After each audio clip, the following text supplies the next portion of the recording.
Okay, everybody, it would seem that I'm back. So, be interested to know if anybody's out there at the moment, if anyone can actually hear what I'm saying. Um, Turning mic off and on. Let me see. Are people able to hear me? Is there anybody? So, let me see. Okay, JD. Hello, Adam. Can you hear me okay? That's the important thing. I had no idea what the heck was going on. You say you can hear, but just test the mic some more. No idea how to do that. I can turn it up a bit, I guess. Oh, right. So you can hear me. Right. That's the important thing. I have no idea how far I got before the whole thing kind of packed in. I have no idea what the heck is up with this. Other than when I checked into it, apparently the mic I use, there seems to be some struggle with a Mac, and that's what I use. So other than that, let's go back to analog. Analog worked. It was wonderful. TV aerials and things like that, and plugging things into the wall. Everything worked. You see, in this digital age, anyway, rant over. Okay. Yeah, so I'm not quite sure how far it got, but maybe it wouldn't do any harm to try to recap and start again. So anyway, I was talking about empathy, looking at what empathy is and what it isn't. Okay. Empathy, as I say, some people consider empathy to be a weakness because it can be exploited by manipulative kind of people. Some people might think that it's just about being nice, being caring, but again, there is much more to it than that.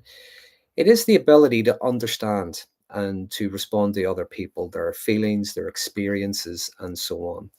And it involves us being able to put ourselves in someone else's shoes, being able to imagine how things are for them, being able to grasp their perspective.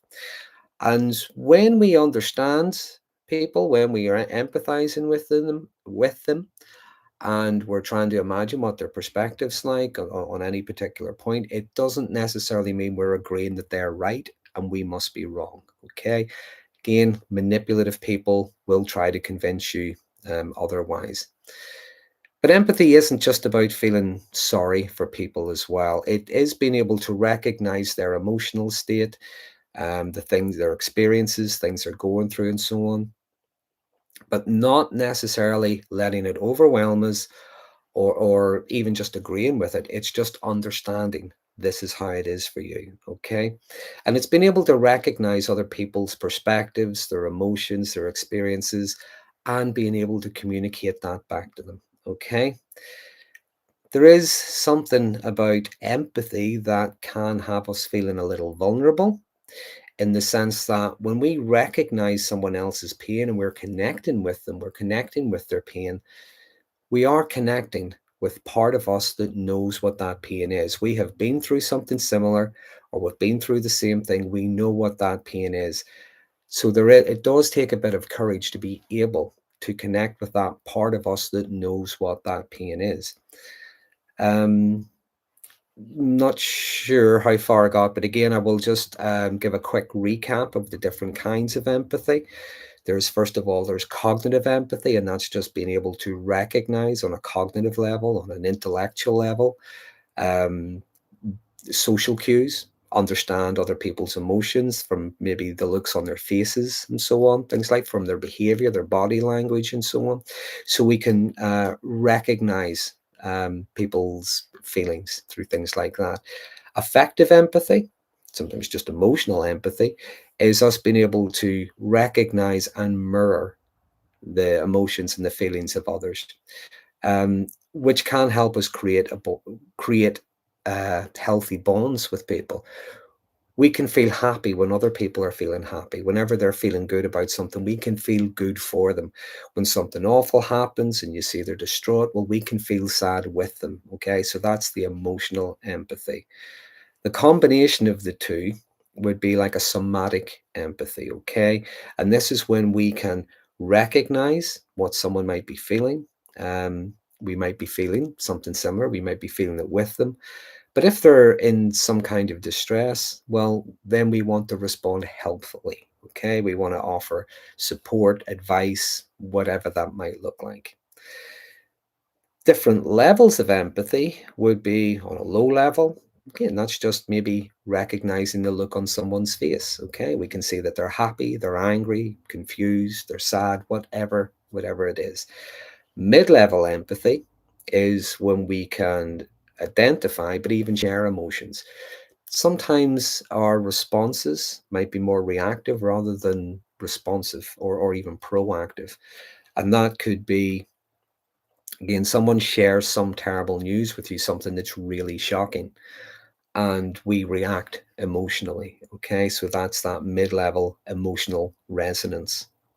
High level empathy would be, I think, a good way to describe that would be whenever we're able to steel man another person's position on something. Like we could be arguing about something and we can still man their position. Okay, we're recognizing what it is they think, why they think it, what their experiences are, and so on. But again, we're not necessarily agreeing with them. We're just showing that we understand maybe why something is important to them. So, empathy, different levels, different types.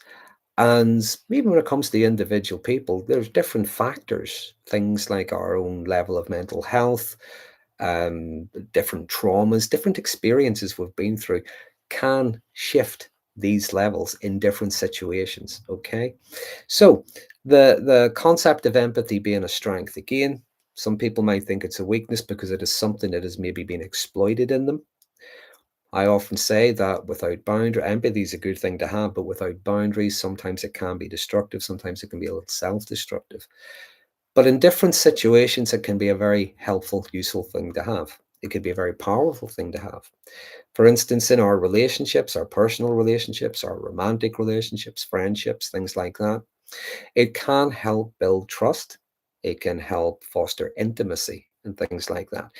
Our empathy can help other people feel heard and feel valued.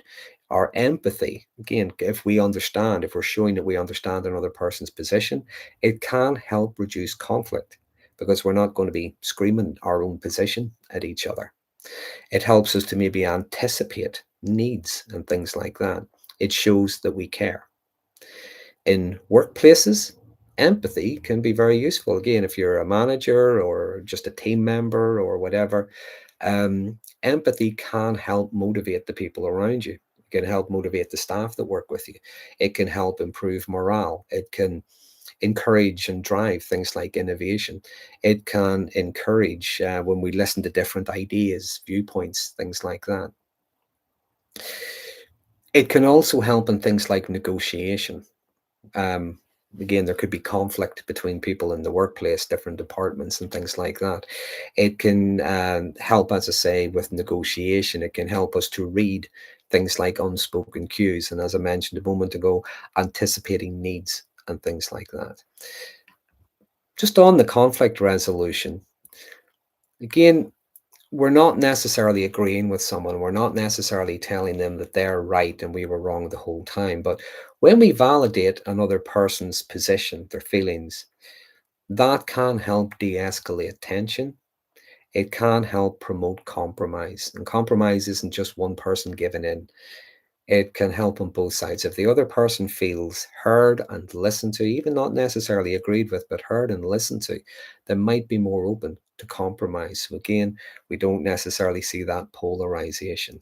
Okay. On a personal level, our empathy can help with our growth and our resilience. It helps us to learn from our own experiences, but even other people's experiences as well. Something didn't work out for them, we'll know not to do that or to do it differently. It can help broaden our worldview. It can help reduce things like our biases. It can help us explore our own belief systems and help other people explore theirs. Again, we're not necessarily assuming we're wrong, but we're just exploring things, understanding why we think and why we feel the way we do. It can also help with things like our self-compassion, okay? Because we recognize that, yeah, maybe we need a day off once in a while. Maybe no isn't a bad word and things like that. On another level, our empathy can be our intuition. Okay, so we can get a sense of someone. Again, it's not that we're mind readers, but we might get a sense that someone is lying to us.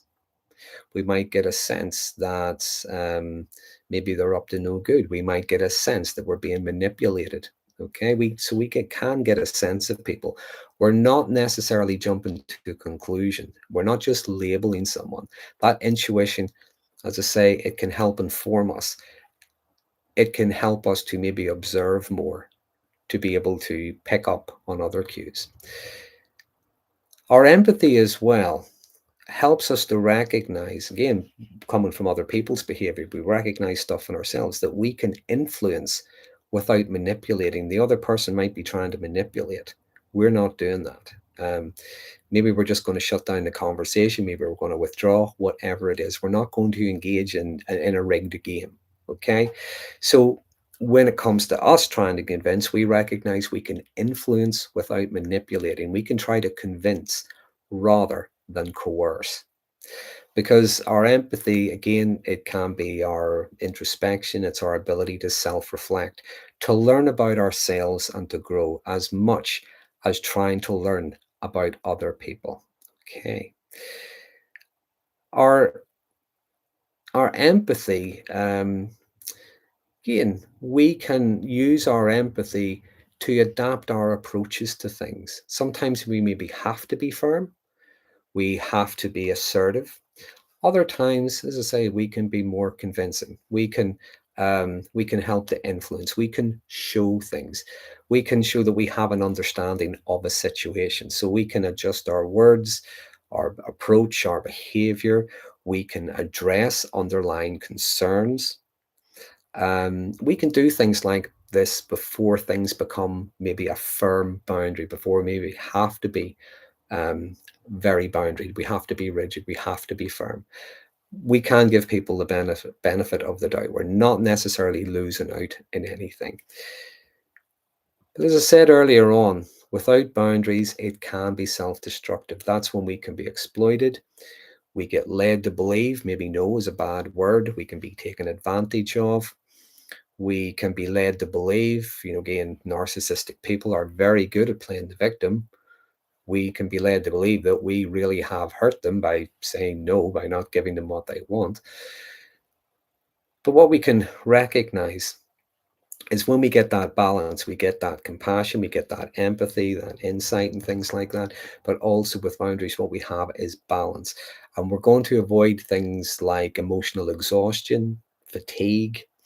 We're going to prevent, again, as I say, things like the exploitation that often comes up with some people. We can learn that in a lot of situations, we say no. Some people might not like our no, but they might not like our no, but they certainly respect it. Okay. So we haven't lost out on anything. There's not necessarily, it doesn't necessarily mean we're going to be abandoned or something. We're going to be rejected. They might not like it, but it doesn't mean they don't like us. Okay. Now, again, without the boundaries, what we might find ourselves doing is finding ourselves in empathy overload. Okay. We're constantly absorbing other people, their thoughts, their feelings, their experiences, even the world around us. And we can end up feeling depleted. We might feel fatigued. We might even get irritable. Sometimes we end up feeling numb. It's just we're just been in a heightened emotional state for so long, we end up feeling numb. And again, it's like an empathy fatigue. What I would say is, going back to this thing about weakness, that is not a sign of weakness. It's rather a sign that you have just reached your capacity. Okay, maybe it is about withdrawing, taking a little bit of time to yourself, and engaging in a little bit of self care. Okay, when you do that, if you're saying no to someone, again, the other person might not like it, but you might not be saying no forever. You're just saying no to this at this time because you don't have the time, you don't have the capacity, you don't have the resources. You need that rest. You might also recognize that maybe after a while, what you've been doing for people is things that maybe they're more than capable of doing themselves. You've just fallen into that role. So again, it's trying to disengage from that. Something that can help with your boundaries and can help with the to mitigate the fatigue is to take a bit of space, to take a bit of a break, half an hour a day, whatever it is. Something where there are no external demands. There's just a bit of stillness, something you do for yourself. Have a hot bath, walk the dog, cook, eat your favorite meal, watch a bit of television, whatever it is. Things that help you to rest your nervous system. Okay. Process the emotional energy you've been holding. It could be things like mindfulness exercises, breathing exercises, things like that, to help you to prevent emotional burnout. I think I did a video a while ago on emotional burnout. Yeah, I'm pretty sure I did. So have a look for that. Um, Sometimes there's asking yourself questions. It doesn't do us any harm to ask ourselves questions. Sometimes we react, okay? Going back to one of those types of empathy, we tend to react. Without boundaries, we're going to keep on reacting rather than responding. It doesn't do us any harm to ask ourselves once in a while, whatever it is this mine to carry? Is this mine to change? Is this mine to fix? And that can be quite a powerful way to help us to recognize what it is we've been doing. Um, Recognize those distinctions between what's ours and what's other people's.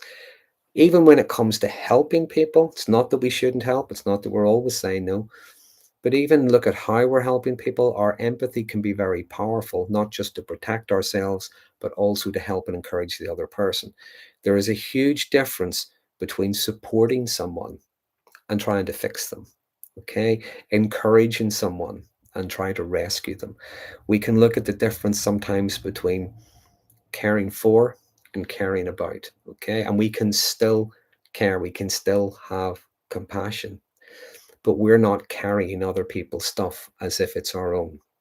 We can offer understanding, we can offer support, but not to the point where we're going to become entangled. Now, again, a lot of people on my channel been narcissistic relationships and so on, and what you often find is a lot of chaos and a lot of drama.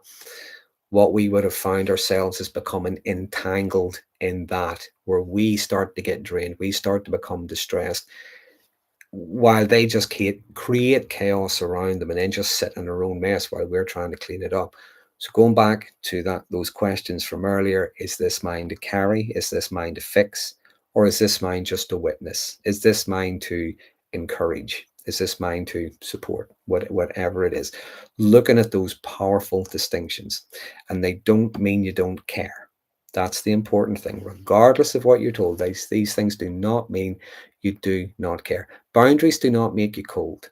Okay, they don't make you uncaring. They don't make you unempathetic. Okay, it doesn't mean you lack empathy. It just means that you, how would I put this? You keep your own well full. Okay, you let other people drink from it once in a while, but other than that, you keep your own well full. You encourage them to fill their own wells, things like that, so that you don't end up completely and utterly depleted. When we are being empathetic, even if we are saying no, when we are still having our empathy, doesn't mean we're being too sensitive. It doesn't mean we're being a horrible person. It doesn't mean we're overacting. It doesn't mean any of those things, because we can have the empathy to recognize that even that narcissistic person, these are not the answers that they wanted. We are not behaving the way they want us to. So we can recognize that, but we also recognize that we don't own it. That's the important thing. We do not own it. So, kind of whiz through the power of empathy, the different kinds of empathy. It can be a very powerful thing in the sense it helps us read people, it helps us understand people, but it doesn't mean that we're responsible for fixing them or helping them. And we can look at those different kinds of empathy. As I say, there's the cognitive empathy, there's the affective empathy. And when we see those combined in different situations, that's when we might want to act. We might want to offer some kind of help or support or advice or whatever it is. When it comes to us being manipulated, uh, people, pushing our buttons. Well, if you love me, you would do this, or only a horrible person would say no, and all that sort of thing. Pardon me. Again, we can empathize. These are not the answers that they wanted, but we do not own their reaction. We do not own their response. I think a good way of having empathy or showing empathy and not trying to rescue someone is just to ask them questions. What, they're struggling with something. Well, what is it you think you need to do? What do you think would be helpful? How would you go about that? What is it you think you're lacking? What is it you think you need? All of those kinds of things. Okay. We're not being dismissive. We're not being elusive. We're not being any of that. We're encouraging people to think for themselves. So, kind of rushed through that this evening, and I'm sorry about early on. So I'm going to take a quick drink and then going to answer some questions. Before I go any further, I will say video coming out. Hopefully it'll be out tomorrow. If not, I've got an editor now, by the way. It's with the editor. So hopefully it'll be out soon. And I'm actually looking at boundaries, looking at the importance of boundaries. Which would kind of tie in with this evening when it comes to the empathy. It was questions that were coming up, because what I've started doing is I'm trying to put as many questions and then just answer which I normally do, but I try to answer direct questions in a specific video about specific things. So the questions were, what do we mean by the term boundaries? How do we recognize them? And how do you get people to respect them? So they're the three questions I'm answering. Hopefully it'll be out sometime this week, which hopefully will tie in with this evening. But anyway, yes, hooray, everyone can hear me. That's the important thing. So hello, everybody. Let me see. Lisa says, my empathy has been used against me. A lot of the time, that's what you find happens. Empathy is a very powerful thing, but without the boundaries, it can be exploited. Common things like, well, if you cared, or what kind of person would say no, or how could you do this to me, and all that sort of thing. We're innocent of all of that sort of thing, but we are led to believe we're a bad person, so we have to exercise a little bit more. We have to do more to try and please them. You can have empathy, you can have kindness, you can have compassion, you can have understanding, you can have insight, you can have all of those things. You're not a bad person for having boundaries. Okay, that's the important thing. So where do we get to? Question, here we go. What's pots and pans? I had empathy without boundaries, which was rough with negative emotions, but when not used against me, I could also experience others' joy as my own. Is the positive without the boundaries just as dangerous? I don't know if dangerous is too strong a word, but we can over empathize with people. It's not necessarily a bad thing that we feel joy when other people are happy. We can get excited with them. We can even get excited for them. We can be very pleased for them. But as I say, without the boundaries, we can over empathize.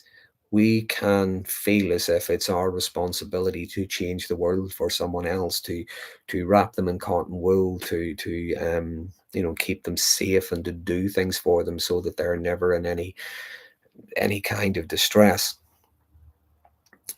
Manipulative people will exploit that. Okay. So we can over empathize and we can feel burnout. So I'm not sure if I'm answering your question. Is the positive without boundaries just as dangerous? Again, I don't know if dangerous is too strong a word, and I would have to know the context. But I don't think there's anything necessarily bad about feeling good for someone. Maybe it's when someone is feeling really good and we keep trying to do more to make them feel better, then maybe that could lead to burnout. So where do we get to? Let me see. I tend to feel rejected by family members. I think it's one of the reasons why I'm on my own. As if whoever it is that I am doesn't seem to have any reason to be loved and cared for. Well, sometimes that depends on the environment we're in, even when it's family members. I always say the antidote to toxic people, to difficult people, are good people, decent people. And they are out there, they do exist. Okay. They're not screaming the loudest, that's for sure. They're not, you know, they don't have all these millions of followers on social media. They're not always, high up in the whatever the group is, but they are there. Personally, I think they outnumber the nasty people. It's just the nasty people tend to get more traction because they make more noise. But they are there. And we all have a reason to be loved and cared for. We all have a reason to be cared about. Every single one of us.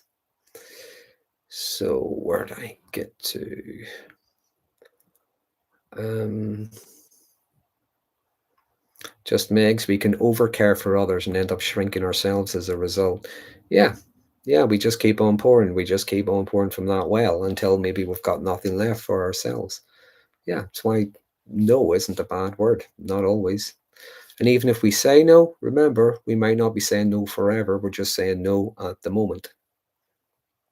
Some people get that. Being selfish people don't. So let me see where I get to. Amanda says, you're helpful. I actually amazed myself today by changing the direction of a conversation with my Narc brother. I said, hang on, let me understand what you're saying so we can move forwards. Yeah, actually, that's showing empathy. Yeah, let me understand what you're saying. Yeah, we're showing that we're actually listening. If you will, that's active listening when we're doing that. And it's giving the other person their own work to do as well. What we're not necessarily doing is we're not taking on their stuff and we're not trying to figure it out.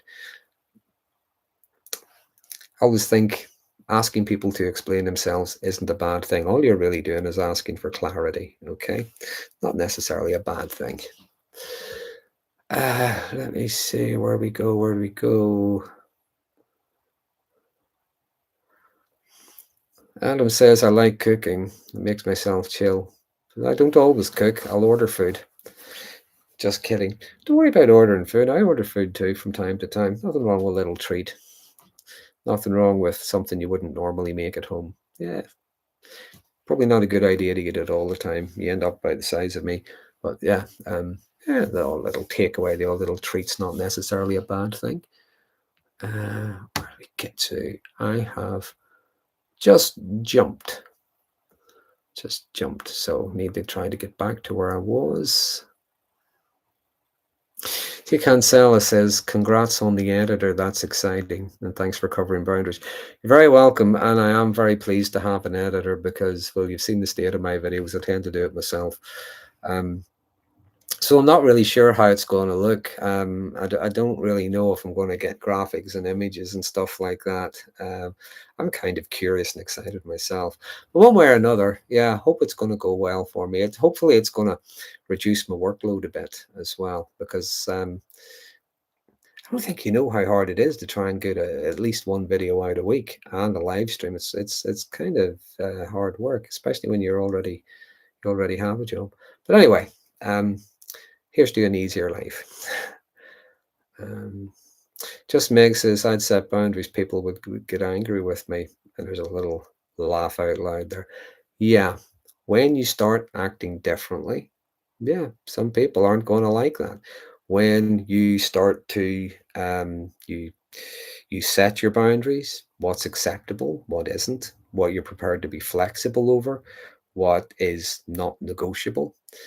If someone is used to getting their own way, yeah, they're not going to like that, because what happens is you've just become unpredictable. It's strange that there are some people, when you start to say no, you want to leave them, you want to dump them, you want to move on, whatever it is, or you don't want to be treated the way you're being treated anymore. There are some narcissistic people, because of the lack of empathy, there's also that lack of insight. They find it hard to believe that you figured this out for yourself. that you were able to work this out for yourself, that you realize this is not acceptable. And that's why you often get things like, oh, someone's put that in your head, someone's been talking about me, these friends of yours, I told you that they were no good for you. Yeah, because they just can't grasp that, they just can't grasp you could work this out for yourself and you were able to come up with these things all by yourself. Really strange that. Where do we get to? It's just jumped again. Uh, oh, where do we get to? Where do we get to? I have to scroll back. Where's Scratch Perry? I'm 53, feel I have empathy written on my forehead, feel drained a lot, but still find it hard with the no thing. Maybe it's about being honest with yourself, what you find hard about the no. There can be maybe some kind of codependency, there can be people pleasing, there could be um, the fear of other people's reactions, how they've reacted to your no. But as I say, no can be a complete sentence. And I always say that when people learn, even if they don't like it, but when people learn to respect your no, they start to appreciate your yes a lot more. And when it comes to things we're uncomfortable with, maybe it just means practice. Practice in little, small, low stakes kind of way where there aren't really going to be any consequences. But practice and see how that goes for you and start to build it up. Okay. Say that when we start to do that, you find your tolerance for distress, your confidence, things like that starts to improve. So where do we get to? Alien 57, Star Trek fan as well. I'm a Star Trek fan. Yeah, I grew up watching the original series. I was a teenager when the Next Generation came out. Yeah, not so much these days. Maybe I'm just getting too old. Maybe I don't appreciate it anymore. There's a younger audience and there's people out there, but it's like a lot of things I watched, I kind of lose interest in it. It's not the same as it was. And there's many different reasons for that. And I think maybe today's writing, I wouldn't just say Star Trek, but a lot of different things, movies and stuff. You would have had good stories and things when I was younger. And there's stories that would have given you something to think about. And I think there's a lot of stories written now these days that are telling you what to think. And that's completely different. So it's a different way of storytelling. Maybe I'm just not into it. I don't know. But yes, yes, I am a Star Trek fan. So where do we get to? Uh, okay. Sergeant Pepper says, I like Mr. Spock. Interesting, the character of Spock, because even back then, what makes stories, good stories, I believe, is when there's some kind of conflict. And the character of Spock is half human. So there's the emotional side and there's the logical side. And that's when you're supposed to get this internal conflict as well, because Hollywood and stuff like that do like different kinds of conflict. And that was one of the ways they were going to be doing that, was going to be this internal conflict that he would have between the emotional and the logical. Even go back, even go forward to the 90s, the Voyager crew. There's a Starfleet crew and a Maquis crew. I'm tripping over my words, something terrible here. So yeah, there was supposed to be some kind of conflict there as well, but just like with Spock, that was resolved very, very quickly, and they didn't really pursue it. So yeah, strange that. Anyway, in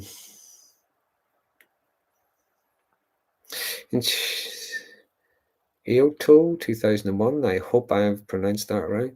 In childhood development, at what age do kids go through that people are saying, at what age do kids go through that people are saying no?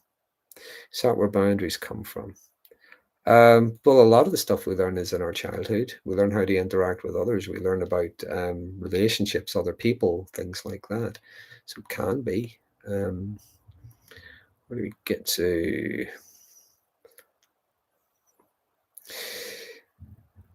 In stories, villains get a redemption arc. Good guys can do no wrong. That can be true. Yeah, yeah. I think when you get a story, I think good stories show the human condition. They show the flawed heroes, but they also um, see the motives or the motivation sometimes behind the villains. They're not all just evil, horrible people hell bent on taking over the world. There is some kind of motivation behind it. And usually, it's because they think they're doing the right thing. And sometimes what you find is with the heroes, in good stories anyway, is they have to tap into their darkness. They have to tap into their shadow self to do things they didn't think they were capable of doing in order to as Jordan Peterson would say, to slay the dragon, whatever it is. So yeah, I think when you get a good mixture of both, it works out well. So let me see. JD is asking, would it be a good idea to start a question with a box question, followed by the actual question?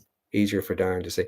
Actually, that would be easy for me to say. I just ask for a question mark because then it's easier for me to find, but a little box would be good.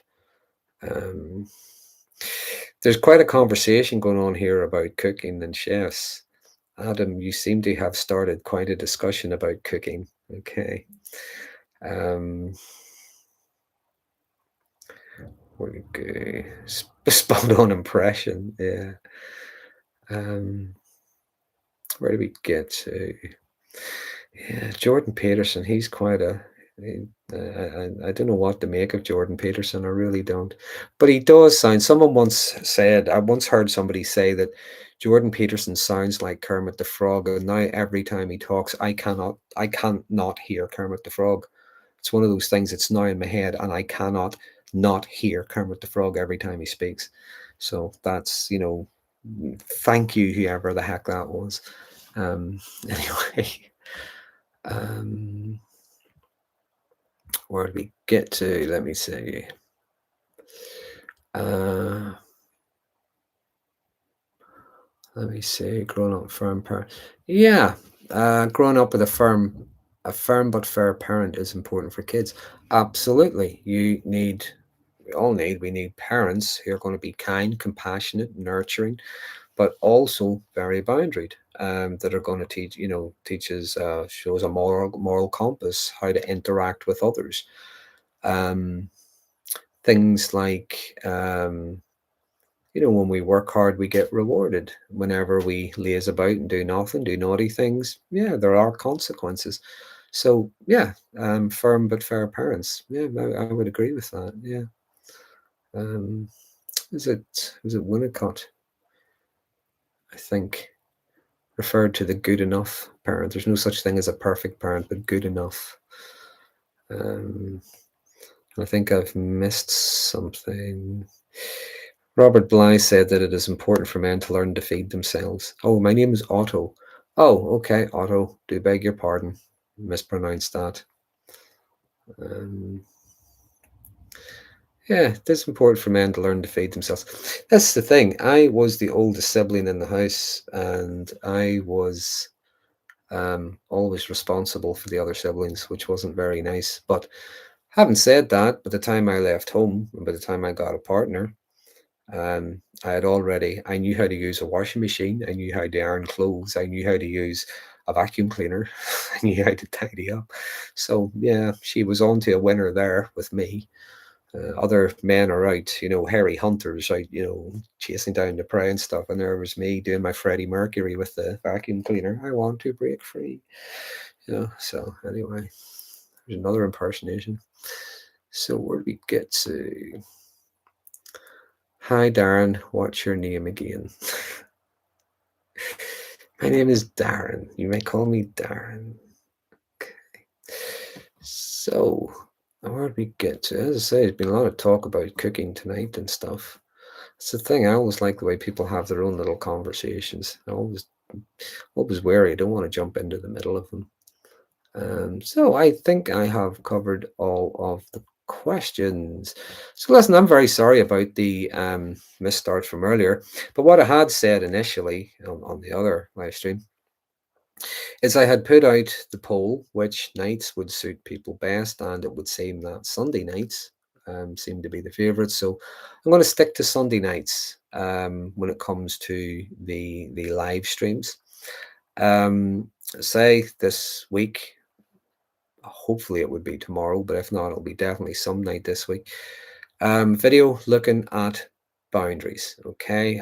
Looking at what we mean by boundaries, why they are important. How do we recognize boundaries? Because this is the thing. Sometimes we don't always know what a boundary is until it has been crossed. And how do we enforce them? How do we communicate them? How do we enforce them? So that will be out hopefully sometime this week. I do have a video which I promised last week, which again will be out as soon as it's ready. And that's looking at whenever you get accused of being the negative one. Okay. You would commonly get this again with narcissistic people. Any kind of no means you're being negative.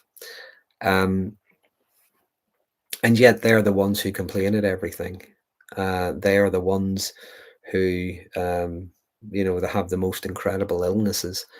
Do you know what? Do you know what I'm going to do sometime? The narcissistic people I have met in my life, I'm going to do a compilation of some of the illnesses that they claim to have had. Everything from being struck by lightning, I kid you not, being struck by lightning to having a mild dose of radiation poisoning. And this was during the 80s at the time of Chernobyl. I don't know how you got radiation from there to Belfast, but absolutely incredible. If nothing, maybe just for the entertainment value. So yeah, the one that told me she'd been struck by lightning, I just I couldn't hold it together. I just imagined. Do you ever see Wile E. Coyote when he's blowing himself up or something? He's just this black and smoldering sort of thing. I just imagined her like that. But anyway, that's my kind of humor.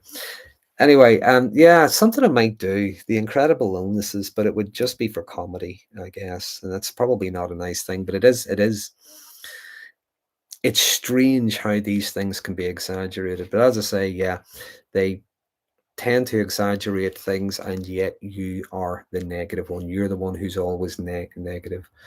Um, you're always the negative one. You're always the one who's wrong. You're always the one who's bringing the mood down because you said no to something irrational.